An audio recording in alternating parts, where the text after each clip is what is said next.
Step into The Trademark, your go-to podcast for everything marketing in the trades. Hosted by award-winning industry marketing experts Sarah Ghirardo from Remarkable and Eric Thomas from Rival Digital. Together, we're here to unite the worlds of trades and marketing, bringing you insights, stories, and strategies from the heart of the industry. Whether you're a trade professional, a marketing expert, or somewhere in between, this is the place for you. Listen in as we're here for the big ideas, the game changers, and the everyday successes. Because at The Trademark, we're with the trades and for the trades. Hey, everybody. Welcome back to another episode of the Trademark Podcast. We are so excited. We got our friend Ryan Redding here. It's my fourth time? He's a repeat offender on the podcast. I don't know if it's 4 times, but I don't count. He's a serial guest. I am a serial guest. And Ryan's got a lot of exciting things going on that we're going to chat about. Sarah's here too. We only had 2 mics, so Sarah's just vibing over here, enjoying. There's her hand. That's Sarah's hand. There's her hand. We're going to just have some fun and talk about cool things and stuff. And so the first icebreaker that I really want to ask Ryan before we dig in, because I know Sarah's got a lot of questions, but I got to get my question out of the way first, which is, Ryan, what is your perfect cup of coffee? Okay. So for those who don't know, Eric and I have this long-standing back and forth because I like good coffee. Eric has low standards, the Folgers, the Red Robin, the Mullet. Yep, true. So I have a few roasters I like. There's my hometown, Tulsa, has a roaster called Cirque that I really like, everything that Cirque does. There's a roaster in St. Louis called Blueprint that I really like.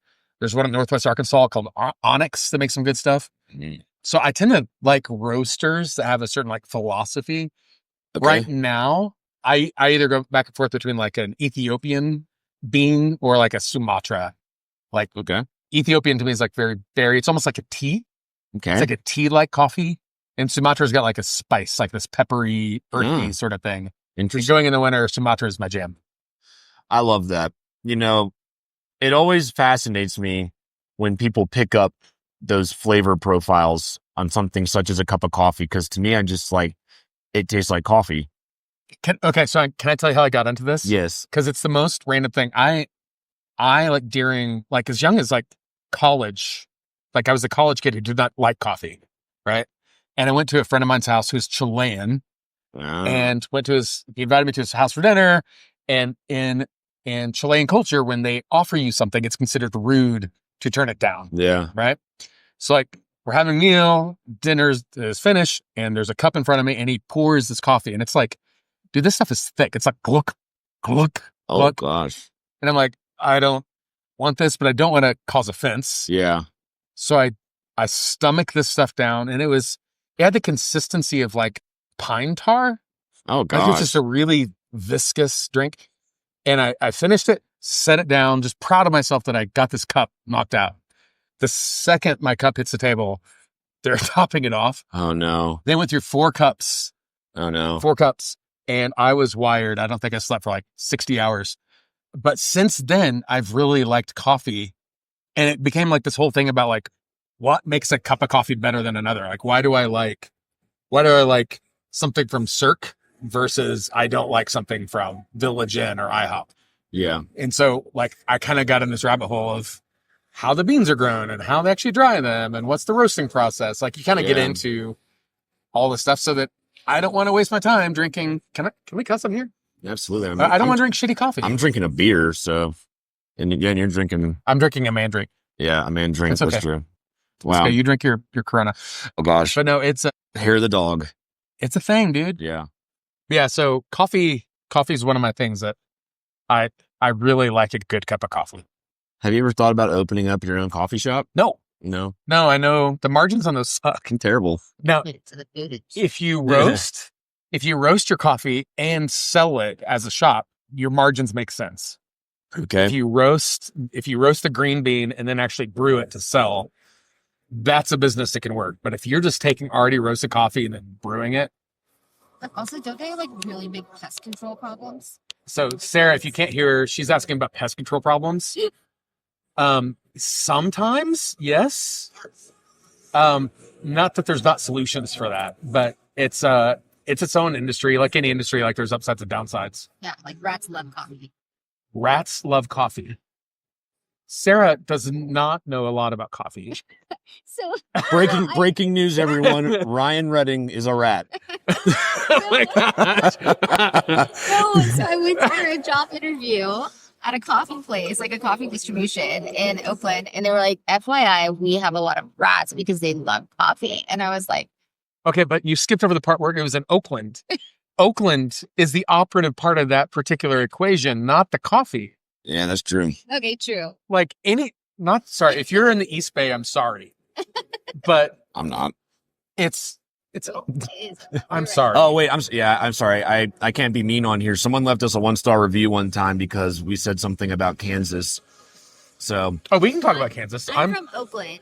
I'm not from If you're from Oakland listening to this, we love you. Thank you for listening. Please don't leave us a 1-star Richmond review. for life. So. Okay, so get into what Oh yeah, you're sorry. doing now. Sarah's trying to keep us grown up. So what is happening with Ryan Redding now after all of the big stuff? Like, tell me what you're doing. So yeah, so this has been a really fun year because for those who don't know, earlier this year, my company, which is a direct competitor to Eric, in fact, some might say I'm the grandfather of Rival. He's my dad. I was going to say grandfather. Oh, I was going to say daddy. I will accept daddy. You call daddy. Breaking news, everyone. Ryan is my father as well. I am also a rat now. a ratino. So earlier this year, we joined forces with KickCharge Creative. KickCharge bought us, which was a really cool thing because you have a company who's known for branding for the trades. A lot of the brands stand out and there's just fascinating stories on the brand side. And in February of this year, so to timestamp this, I guess February 25, they fully acquired Leveragey. And so all of our team went over there. It was a lot of fun for us. And by the way, just to do this, because I don't think we time synced any of the audio earlier, but there we go. Yeah. And so I basically spent this first several months like getting all the team kind of migrated and transitioned. And by July of 25, I was able to back fully out of all the ops, all the day-to-day ops. The team was able to keep running it. So same leadership, same people doing fulfillment. And they're just kind of doing their thing. And it's awesome. So I took exactly 1 week off. 1 week off. And I decided I don't like retirement at all. Yeah. So for those who don't know, there's a thing called EOS, which our business picked up on because several years ago, I was in a problem where I was working 85, 90 hours a week. We were just kind of stuck at certain revenue margins. And it was just like, it was really hard to get out of. We adopted EOS, which is just a process like get decisions and execution done. We started adopting it. And within a couple of years, business was back growing. I was down to working 4 or 5 hours a week. Wow. It was a pretty night and day change. So I've been able to transition to focusing my energy and helping other business owners start putting in the tools so that they can have some more freedom, so they can get their time back and they can get that growth back that they want to go. Nice. It's nothing rocket science. It's not like do these 3 simple steps, but it's just like helping them build the framework. And you know what's unfortunate is that everyone wants those 3 simple steps. I know.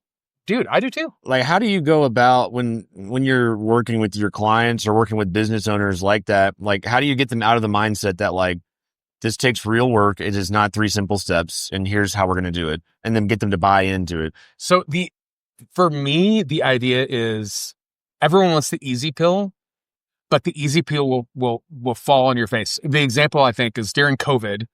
COVID was like this perfect storm for a lot of contractors because the conditions were right for people who had no business acumen to do very, very well. Yeah. Right. You had people stuck at home. You had people all using the air conditioner in the middle of summer where normally no one is home.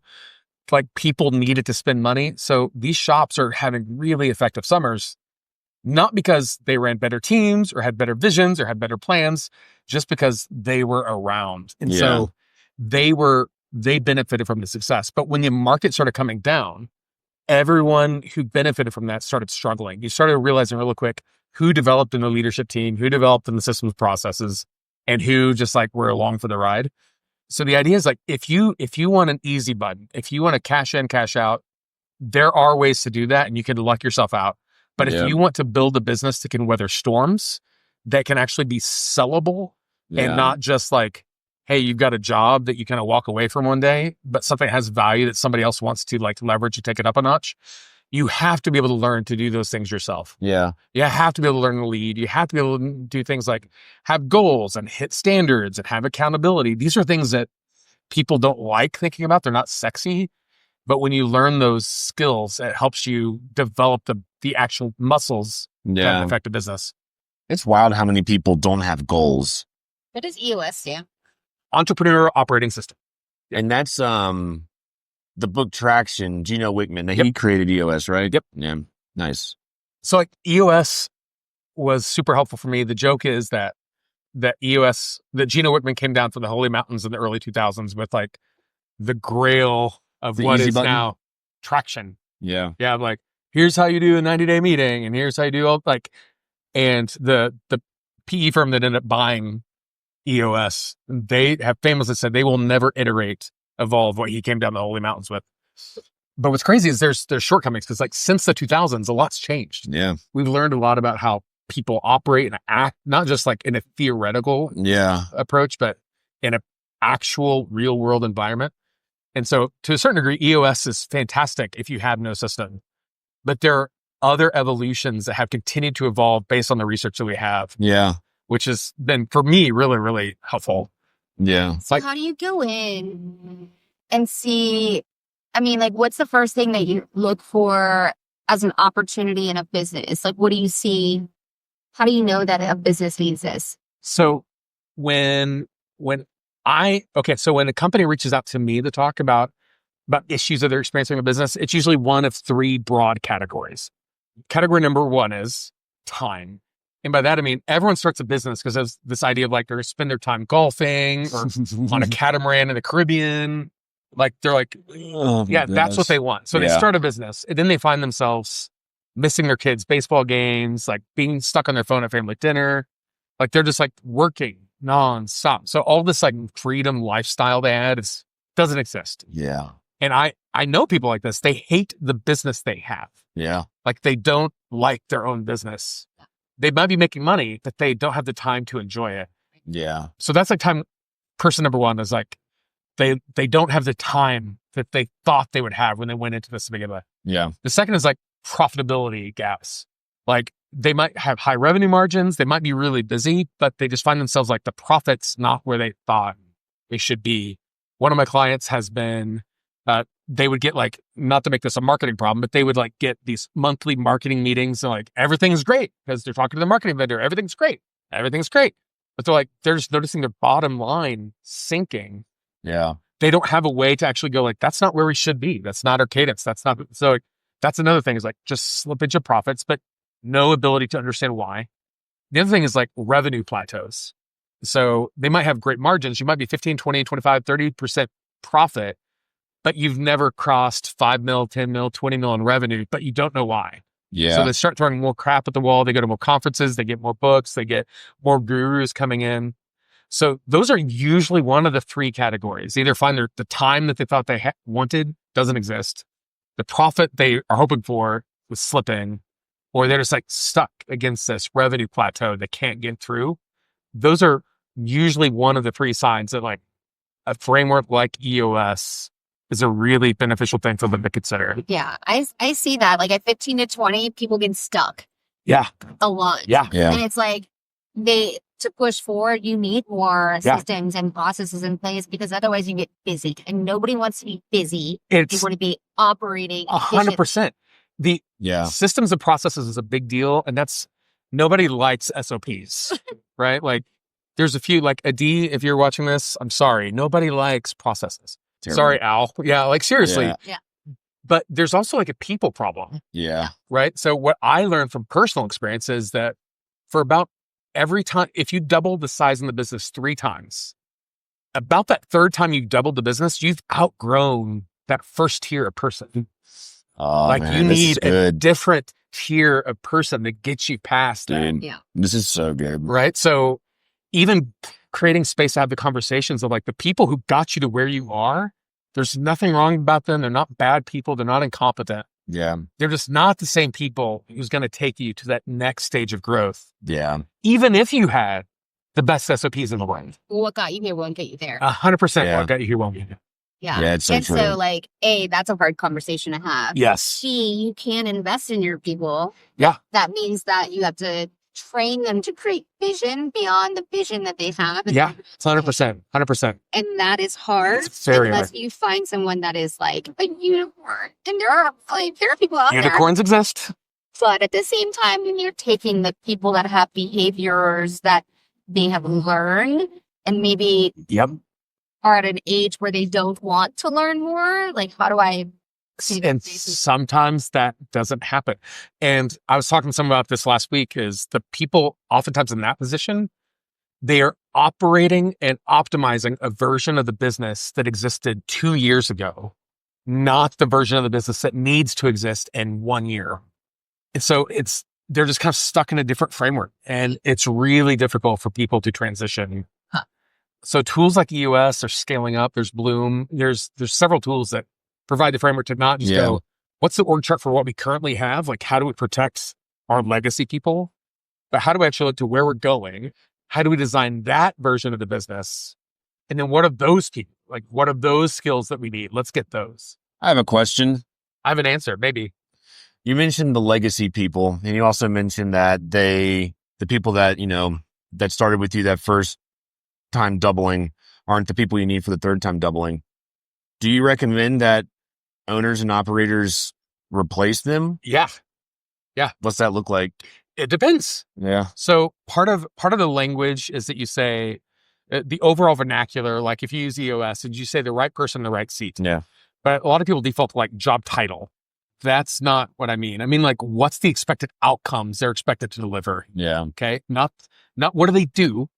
Like, hey, they mop the floors, they lead the meetings, they do financial, but what's the outcome? Yeah. So at some point, those people either get managed to a point where they have no more capacity, they have no more trajectory to grow, in which case you move them into a spot where they are the right person for the right seat within the business, or you manage them off the company into another organization where they are the right person in the right seat. Yeah. But trying to keep on the people because you had good feelings, good vibes, and you've had so many margaritas over the years, you've gone through so much, that is laudable. I'm making light of it to prove the point, but the people you need to pull the business forward are not always the same people who got you to where you are. Yeah. And I openly tell folks, like, you're either getting managed up or managed out. Yep. And which one it is it's up to me, and it's up to you. It's up to all of us, but you're either getting managed up or managed out. Yeah.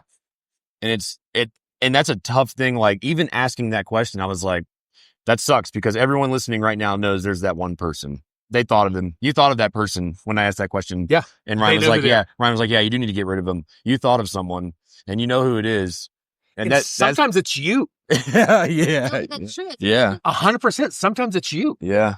Right? It's like you're the You are, as a leader of the business, you will always be the bottleneck. Yeah.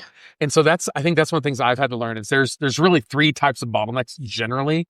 There's like a personal bottleneck, like you will never grow past Eric. Like Rival will never grow past Eric's ability to lead. Yeah. Right?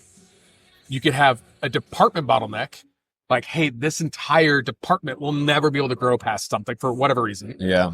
Or you have a company bottleneck. Like the whole company will be stuck. And the trick is to identify, is it a person? Is it a department? Is it a company? Yeah. Correctly identify what's the bottleneck and then solve it. And as an owner, it's really important to realize at some point, you're not the person that takes the company from 1 million to 150 million. You might be. Those people exist. Yeah. They are not common. Sometimes you have to put yourself in the owner's box, promote somebody else in that seat that has these skills, the capacity to get it, want it, ability to do it, to take the business where it needs to go. That's good. Yeah, I'm definitely guilty of being the bottleneck sometimes. I think we all are. Yeah. That's something that's really been like tough this year is I recognize that, like, I'm the bottleneck most of the time. I'm the problem. Like, people are waiting on me. And like, when you're running a business, you don't have all the time to sit here and be helping everyone get everything to the finish line. So people were waiting on me and waiting on me and waiting on me. And I was like, I'm the problem with the things here. When the clients get upset, it's because of me. Yeah. And so letting go of that, and it's funny though, because I was like, I don't want to let go. And then I let go of a lot of stuff, and then things got better. I remember. Wow. And then, but then you're also like, damn, I suck. No, they're but so that's much just part of better. it. Yeah, but it's like, no, this is awesome. I don't have to build websites anymore. Dude, I don't, I always tell people, like, I want to be the dumbest guy in the room. Yeah. Like, I want to be the least capable. Like, that's a solid room. yeah. For me, I remember I was talking to a friend of mine. He owns a business in South Florida. And I was bragging about like how many hours I was grinding and how many guys I had in my team and all these things. And he just looked at me and goes like, bro, why the hell are you working 90 hours a week? And you have all these people on your team. Why are you sitting in their chair? Like, what are they doing? And it hit of like, I'm literally sitting in somebody else's seat. Yeah. Right. I'm keeping someone else from doing the thing that they were hired to do. So I went in the staff meeting the next day. It was already scheduled. And I went in and said, all right, as of today, I'm firing myself. You guys are all hired for a reason. You break it, you fix it. Yeah. And I'm going to Napa. And I spent the next 2 weeks in Napa Valley, like doing all NorCal things. And sometimes that's what you have to do. You have to get yourself out of the way. Yeah. So that other people can step up and do what needs to be done. That's what my Napa this time was paternity leave. That's a thing. Like the first time when our son was born, I think I was, How many times was your son born? I'm sorry. First time Yeah, your son was the first time he was born. Yeah. He got a little shy and like went back and then came back. The first time I went on paternity leave, I think I was away from work for maybe 48 hours before I was back in the fires. The second, like that was when my wife and I, like when we found out that we were expecting again, I was like, that's my goal. When this baby's born, I'm stepping away for 2 weeks and I'm not talking to anyone. Yeah. And it worked. And so, yeah, it was just kind of like you said, I'm not in charge anymore. Yeah. And I'm going to go for 2 weeks to go be the most tired I've ever been in my life because we have a newborn, but That's a whole thing. yeah. I told a friend of mine, actually, one of the companies they've got equity in, they went on a 2-week vacation. And my challenge to them was prep your team to be gone for 2 weeks, but then never come back to that same capacity. Like remove yourself, let them fill the gaps, and don't just jump in. Like you're gone. You're not in every meeting. You're not in every email. Just give yourself that grace. Yeah. And it takes a lot of, it's not like skill level difficult to do.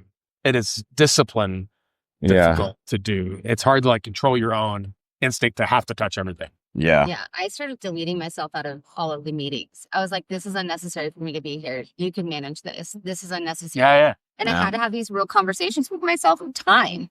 Like, I only have so much of it. I don't want to spend it in meetings. Yeah. I hired someone that was smarter than me to run this part of the business. I've trained her well. She's ready. So let it go. Yeah. And honestly, like my schedule's lighter. People want to fill it, but then I put it in blocks of time of just like work. Yeah. And so people, like my time, if it's not on my calendar, I don't value it. Yeah. Yep. And so I live by that. And even as an owner of this podcast, I give myself time that's delegated, which I wish I didn't. I wish I would just automate it and get it out of the way, right? And that's my next goal. It's like, yes, I work for someone, but I also work for myself on the weekend. I'm drowning myself here when I got out of drowning myself from here. Yeah. And I think entrepreneurs, it's not that they just have one business. They could have two. They could be working for a business 100%. and then that. Yeah, so it's 100%. like, we have to think of all, like, you want to live a life. I think, okay, so you're touching on an interesting point, which is I think a lot of entrepreneurs have this like deep-seated thing in them that I call it the Messiah complex. Like only they can solve the problems. So you have like that issue. And then you have this issue of like, they're addicted to the adrenaline of putting out the fire. Oh, yeah. Guilty. Right? Like they like that feeling of Being the one that can solve the problem. Yeah. Super person. And it is so hard to control that instinct to go, no. You can delegate it to someone else to put out the fire. Yeah. But two, you can also create a system where the fire never exists to begin with. Right? Yeah. Where you actually make your own existence meaningless. And that is a whole layer of like self-reflection to get comfortable not feeling the need to be busy nonstop. Yeah. And it's hard. As an entrepreneur, it's hard to not feel that draw. Yeah, because we're in the hustle culture, 100%. right? And what a dumb word to use. Like, oh, I've just got to hustle and make it work. Why? You can hire the right people. Yeah. People have fear of spending that money to hire the right people to get to the right level at the beginning. And so then they put it off and they're just drowning themselves, wasting more money because time is money. So, okay, to take this even more personal, I have a friend of mine. He's actually been a client for 6 or 7 years. He shared with me recently in confidence that he's been going through cancer treatments, and the doctors recently told him that there's nothing else they can do, and he has maybe 2 years left. Right. So he's stepping back. He's trying to figure out how does he do his end of life prep for his family, and that's been like something I've been wrestling with. Like, here's a guy who's been grinding, like doing everything. Like, you probably know this guy. And he's now on the clock. He has 2 years left to make it count. And for a lot of business owners, if you said, hey, I'll give you 5 mil, 10 mil, 100 mil, a lot of guys' eyes would light up and be like, hell yes. But if you say, hey, I'll give you 100 mil, but you have 1 year left to live on this earth, everyone I know would say, not worth it. Yeah. Right? It's not worth it. Like, time is the most valuable thing that we hold, but we don't make decisions that way. Right. We make decisions like we have to be busy. We have to fill that time. And so our families miss us, like the people that we care most about miss us. So to say, hey, prioritize the things that do matter so you're not filling that time. The most precious thing with stuff that if you were given a doctor's note saying this is your last 2 years, all of a sudden you start having to reprioritize, that's silly. Like, while your health is good, while your mind is good, while your family is still intact, that's when you should prioritize those things. Not at the end when you're just rushing everything together. Yeah, that's not fair to anyone. That just it's been something I've been personally wrestling with. That's a really I've been wrestling with that as well a lot. It's a big thing. It's tough. I think I plan for my non-existence every day as a single mom. Do you? So, like, everything is planned out so that if that happens, it's already taken care of. Like, that's not my worry. My worry is, like, the time that I have now, am I actually being where I want to be? Yeah, like your kids right now. Yeah. Not to put you on the spot, but like, you're here in Denver. Yeah. Are your kids here? Yep. That's the thing. Yeah, but they're at school. I took Luca with me to Utah. Like, I traveled with him to this. So I value my time. Yeah. But during school, it's really hard. Yeah. And like, it's really hard to juggle the mom life, the working person's life, the business owner's life. It's really hard. Yeah. And it's not a juggle. And when they get older, it's even weirder, right? If they were like 8 or younger or 13 or younger, fairly, I get it. Yeah. But like, when you hit a 13-year-old, it's a little bit different. It's a little different game. They're like, yeah, we don't care. I'm going to go to football. I'll be home at 10. Like, I'll see you for 5 minutes, give you a hug, and then go to bed. That's the weirdest thing about parenting. It's tough. I've got a 15-year-old who be gone all day. He'll come in, we'll sit at the table, he'll eat in 6 minutes, shove food on his face. He's off to do homework. Yeah. Like, oh my God. Yeah. So if you could give the audience, when we wrap up, if you could give them one piece of advice, a piece of advice of how to get started, why they would want to get started, and time is a good one, and then how they can contact you. Sure. So they can learn more. So I, in general, don't love giving advice. Right. Right. Just as a philosophical thing. I ask you for advice all the time. Well, I'm happy to share my experience. Right. But advice is this weird thing that people are really fast to give, even without merit. And for me, I would say, I would encourage everyone to actually do the real difficult soul searching of what type of life they want to create for themselves. And there's no wrong answer, right? Do they want to spend their time on a catamaran? Do they want to spend it in another weekend email sesh where they're getting caught up? There's no wrong, whatever that is, get really vulnerable and honest about what that means. And then start making decisions to actually make that happen. Mm-hmm. I don't know of anybody who's I wish I had one more meeting. I wish I worked one more holiday. I wish I was talking to someone the other day, literally they were at their kids' minor league baseball game and they were on their phone dealing with work the whole time. So they're physically there. Yeah. But they're not there. They're not there. It's like, if the life you want is to be absent, great. But I don't know anyone like that. Yeah. So get yourself really, really honest of what sort of life do you want to create for yourself?